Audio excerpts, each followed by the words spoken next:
Previously on Echoes in the Highlands.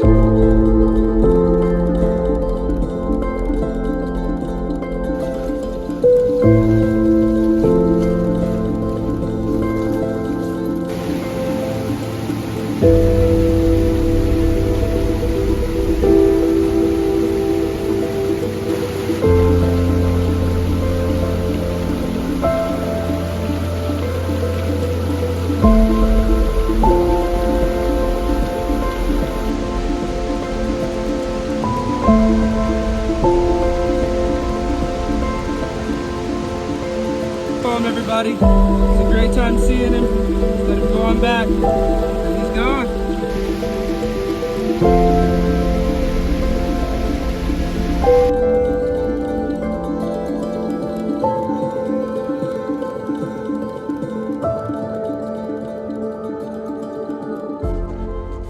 What's going on, YouTube? We're back at it again for a second episode of Echoes in the Highlands. Not going to disclose where I'm at. I'll tell you I'm somewhere up above Cherokee in the Great Smoky Mountain National Park. We heard rumor that there was a strong population on one of the creeks off of a tributary of the Occulanate. If I said that, I can't even pronounce it. The main run that runs through Cherokee, guys. We were supposed to meet Jess up here. He had a cancellation due to his flight training. Had a boy go get him. He's got a week to go. It's twin engine, and he'll be officially a commercially rated pilot for twin engine. Really proud of the dude. Hate that he's missing it, but we'll see him on the flip side though. We got camp set up about an hour ago. We came in, it was maybe around 9 a.m. We took about an hour to set up solo. It's the first time I've had to set up camp alone, find wood for a fire later on tonight so that we're not chasing it. However, I quickly realized that I left my phone charger in the car. Luckily, we're only about 2 miles out from the car, so I'm gonna spend the day fishing the river back that way, and we'll get at y'all when we hit the water. On a complete side note, I got to speak with the Carolina Fly Fishing Club on Wednesday night, the 8th, over at the Bass Pro in Concord. If any of y'all are watching this episode, nice to see you. I'm glad you're here. Good to bring y'all along.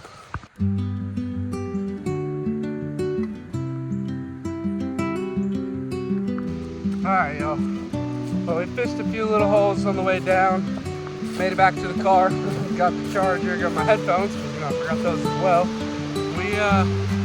I think we may go chase up today.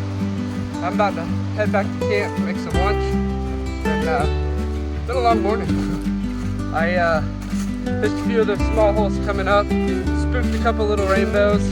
I tried throwing top water at them. They didn't seem like they wanted dry flies. So I swapped over to the nymph, the indicator rig. We'll see how it goes, y'all.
First fish of the trip, y'all. Nice little fat brownie out of this little itty bitty water right here, man.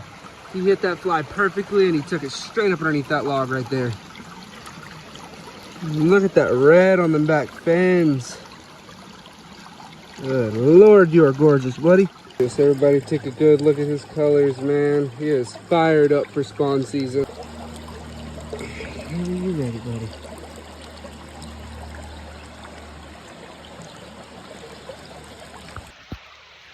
Let's go, y'all. First fish of the trip. He didn't disappoint. Gorgeous. And I got him on the 4-6.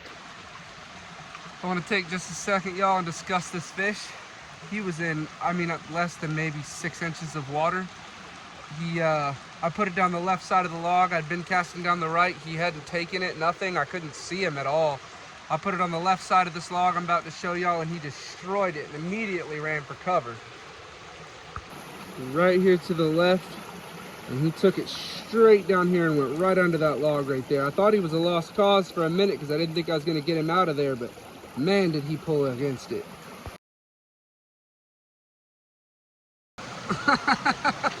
Alright, y'all, I got something kind of funny to show you. The world's smallest rainbow trout ever caught on the fly, and it was on an elk hair caddis.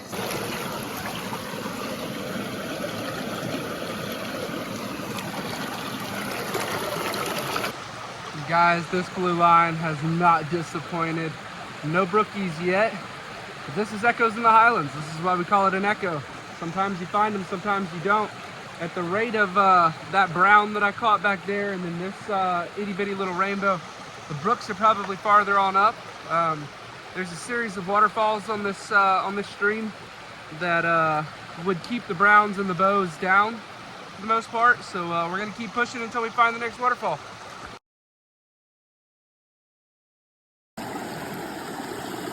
All right, everybody, well, there's fish number 3 of the day, a little more respectable of a rainbow. Woo, he's fired up.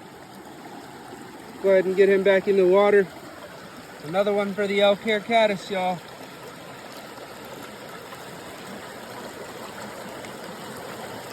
Come on, buddy. There you go. Head on home, little man. Well, that was fish number 3, guys. I can't believe this water is paying off like this. It's been a hard walk through. As you can see behind me, that's the path that we came up through here. Blue lining isn't always easy, but it's always rewarding. Whether you find something, whether you find a good fish, whether you find a cool spot. And guys, I used this branch as covering. Cast it over here twice, picked the left side of the run, and he smacked it good. And we strike again, y'all. This little pool right here in front of me, right off the right. Gorgeous little wild bow, man. I cannot pass up these guys. Came up here looking for brookies, but you know, finding rainbows and browns ain't the greatest sign for a brookie, but we are well on our way to a great Smoky Mountain National Park Grand Slam, y'all. Perfect hook set, straight on. He sipped that fly. He didn't even strike it. I thought it was a little mud minnow until I set the hook and saw his flash.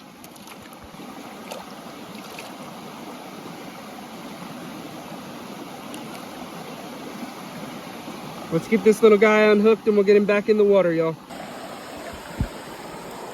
Alright, go on home, little buddy.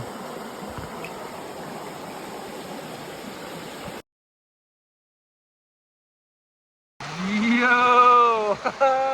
Lord, I didn't think I would do it today. Guys, we just hit our grand slam with a native finish. Look at this little guy. Yes, sir. Guys, he is absolutely stunning. Such a little guy, but that is it. That is the grand slam on the wilds today. There are no stock trout in the stream. Everything that's here is either come upstream and spawned or is moving upstream to spawn.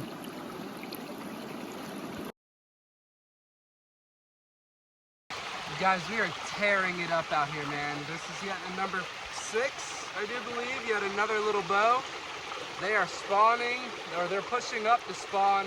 They are hungry, and they are biting today, y'all. Look at the colors on this guy.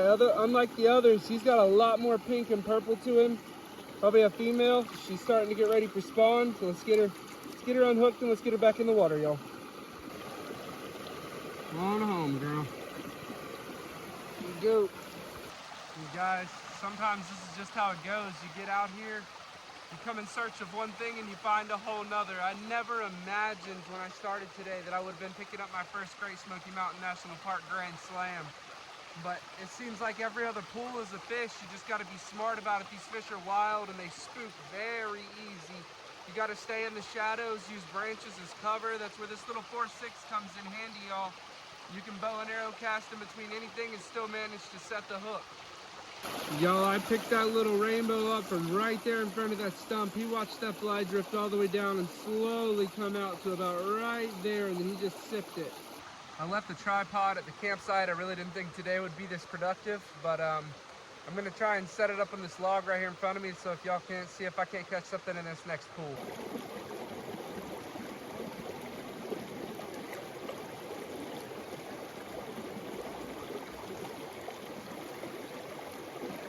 All right, y'all. We are heading on back down to camp. Still plenty of daylight left, but I've only got so much gas in my leg and it's about out for the day. For those of you who don't know, I was involved in a pretty serious motorcycle accident back in 2016 that left me with this nasty little scar. Yeah, there you go. Nasty little scar. 171 stitches. 4 surgeries and 17 pins and 4 plates from the shin down. Humpty Dumpty's all back together. Part of jumping back into fly fishing as seriously as I did is helping with the recovery. Being out here, being in the cold water keeps the swelling from coming up, but it allows me to push myself and hike out further than I usually would. Not to mention there's the goal of the fish. But with that comes the respecting portion that I know when I'm done for the day, and I've just about reached it. So we're gonna head back down to camp and go ahead and get ready for dinner. We'll see y'all then.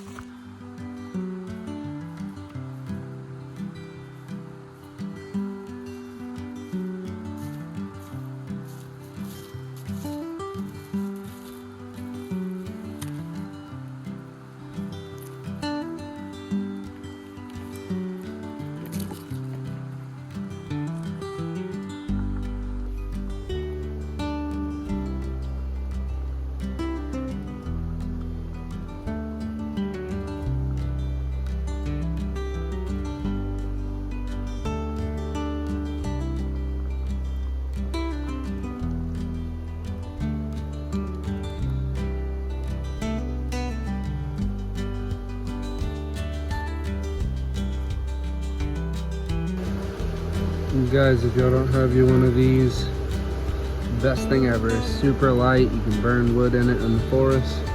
No need to pack gas and all of that. Grab you one on Amazon. They ain't like 12 bucks. Dinner is served. Nice little ziti with some marinara on it. Won't be bad for dinner right there, guys.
Alrighty, well, good morning everybody. It is day 2. It's 7:30 a.m. and 41 degrees outside. Spent the night bundled up, Slept pretty decent. Not too worried about the cold. Got our breakfast going here. Just cooked up, and I think we're gonna get camp packed up. We'll spend the day fishing another stream.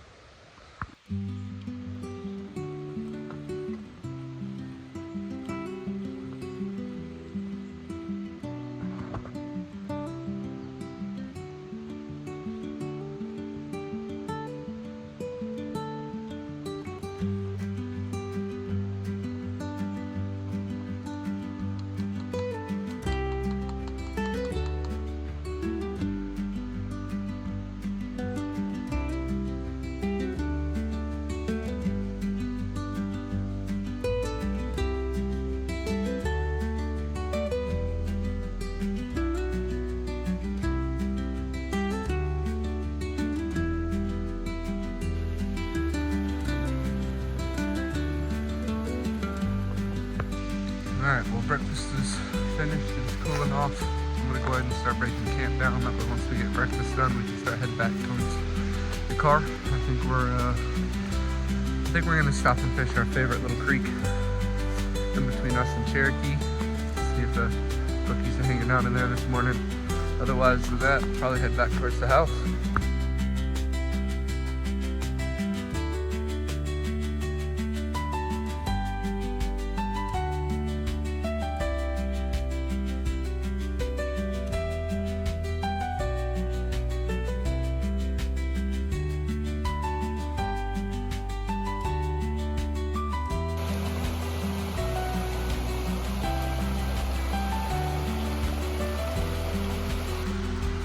Alright guys, well we are packed up and we are packing out 1.2 miles back to the car. We're gonna find the next spot to fish, y'all. On a complete side note, if you come out to the backcountry with a large group, please be mindful of the others around you. Last night I had a group come in about 10 o'clock that wanted to party until about 4 a.m. which made the night pretty irritating, to say the least. There's just respect the quiet hours, 10 to 7. If you wanna party, you're here before then. I don't mind it, but I definitely don't enjoy being woken up 15, 20 times throughout the night. If you wanna hoop and holler all night, it is what it is. But don't be that guy. Just don't. It's not enjoyable for anybody. This park is for everyone. So. Not frustrated that they came, but I am a little frustrated how they treated the rest of us that were at that campsite. Most of the time the backcountry sites, you share them with multiple people, which is honestly a safety thing. It's probably a good thing, but it's, when you have an incident like that, it can be kind of frustrating.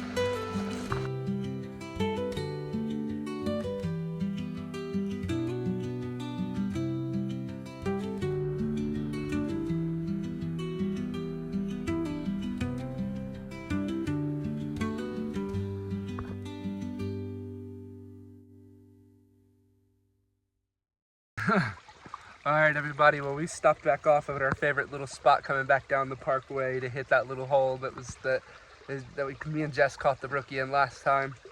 He's grown a little bit.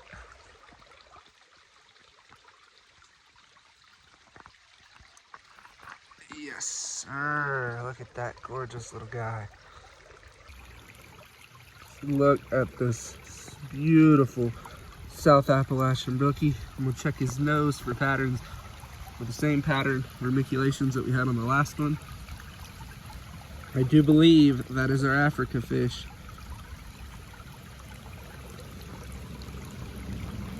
All right guys, let's get him unhooked and get him back in.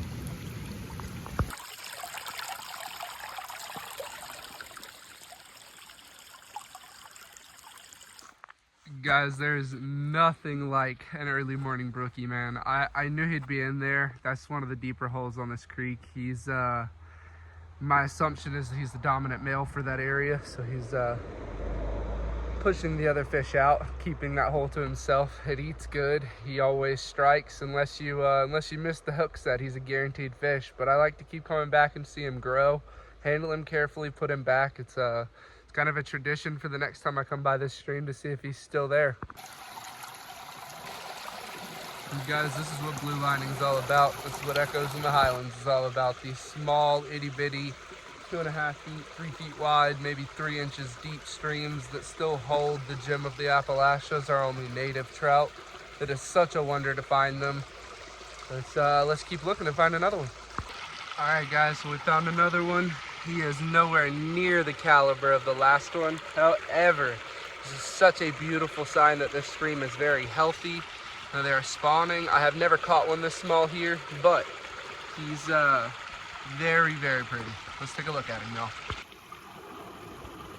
He barely got his red dots. He doesn't have any halos yet. His red fins are coming in. His vermiculations are beginning. Pretty little fish. Guys, to tell you how small he is, that is a size 16 elk hair caddis.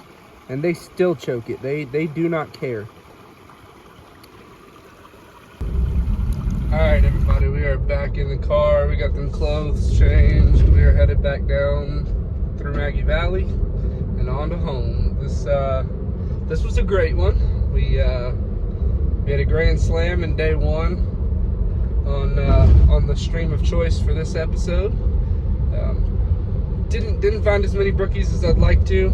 I didn't make it as far up the stream as I want to, but sometimes you find more fish than you think you will, and you spend a whole lot more time on a smaller stretch of the stream than you would rather have. But that leaves the top end of the stream for me and Jess to go back to sometime, maybe in the spring after spawn season, and chase to see if there are more natives in there. I know there has to be. We found that one little guy. If there's a little guy, that means there's a big guy somewhere. However, we decided to make a stop on the parkway on our way back down to our little favorite drainage ditch, as I like to call it. It is actually a tributary that pours off into Maggie Valley eventually. However, it has a few landlocks to it. There's quite a few waterfalls that are too large for a fish to make the jump up. So it blocks the rainbows and the browns that are stocked in Maggie Valley from making it on up the stream. This concludes episode 2 of Echoes in the Highlands. We definitely found some echoes, echoes of a remnant of a population. I definitely can believe that the browns and the bows are pushing up and that's causing the depletion of their population. But it is a good sign that they're still there. However, we never made it to the upper falls where they should be locked out. So we'll go back and explore it in the spring. Thanks for coming along with us, and keep life on the fly, y'all.